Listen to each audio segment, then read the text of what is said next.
The story was that I was very pregnant with my first daughter.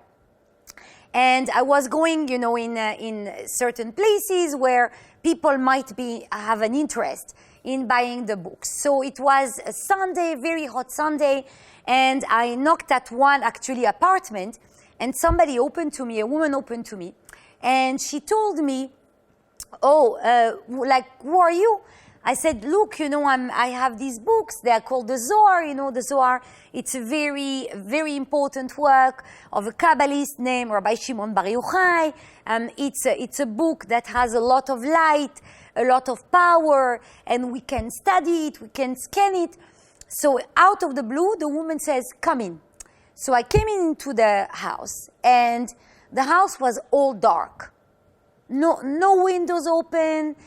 All the Chinese stores were closed, windows closed, and the woman, is a decent woman.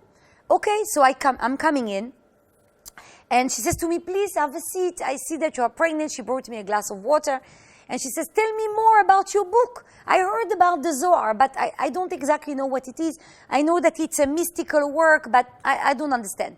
So I started explaining to her that it's supposed to bring light in people's life, and we all need a lot of light, and even if we don't, always use it, even having this energy, this antenna in our life can really alter all the energy around. It literally changes the energy of a place. And as I was explaining that, in the room next by, like in one of the bedrooms, we heard a faint voice. So this woman that I was talking to went like, oh my God. She ran to the room, and she comes back and she says, listen, I have a strange story, and that's the reason why I opened the door for you. Next door, my daughter is 17, and she's sick of cancer. She has a brain tumor, and she's dying. And she's been in a coma, semi-coma. I have a nurse coming every day. She hasn't talked in months. We're just waiting for her to die. It's way too advanced. She is blind right now. She's lying in bed, and she hasn't talked in months.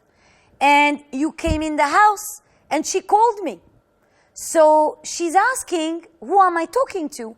And I told her I'm talking to a woman that came to express about the book, about the Zoar. And she asked me if you would care and come and talk to her. I'm like, sure, I'll come. So I went in the room, and it was very, very, very difficult sight to see it, because it's a young, it's a teenager, and she's like plugged to I don't know many machines, and horrible. And she's talking. She says, I'm blind. I'm like, I'm so sorry for you. I came because I believe in the light, and the Zohar is a great light in a person's life. And then the mother says, it's a young woman that you are talking to, because you cannot see her. And by the way, she's pregnant.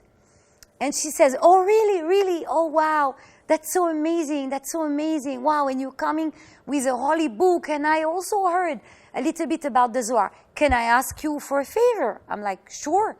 And she says to me, can I put my hand on your belly?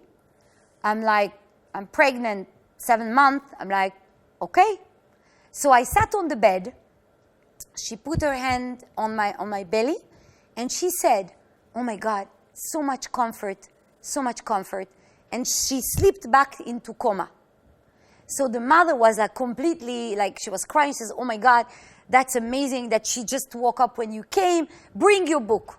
Your book has magic in it. It's positive. It's like, you have to bring it. So I went and brought the set of the Zohar, and she says, look, I know that my daughter doesn't have a long time, but you brought some comfort to her, and I know that it's because of the book.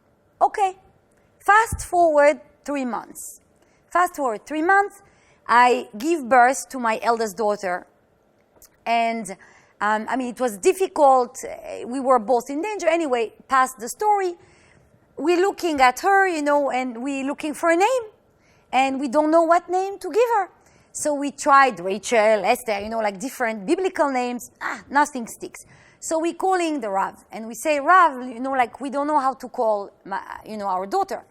Rav said, leave it to me. I will do it. You trust me, right? We're sure, Rav. I mean, we can't find the name that matches her. So Shabbat comes where she needs to be named. We are calling the next day because we were in Paris and Rav was in New York. And we call and the Rav says, Mazal Tov, I have a name for her. And he says, the name is Nechama. And I'm like, Nechama? What's Nechama? I didn't even know the name.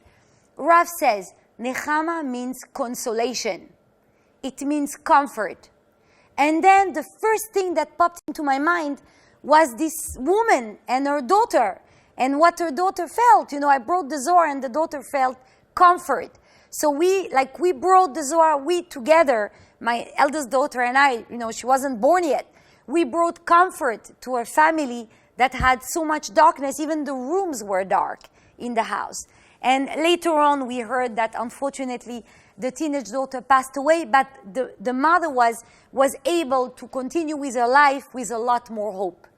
So that's the first story. Like for me, it was a complete revelation because all our, you know, almost all our destinies were entangled in this story.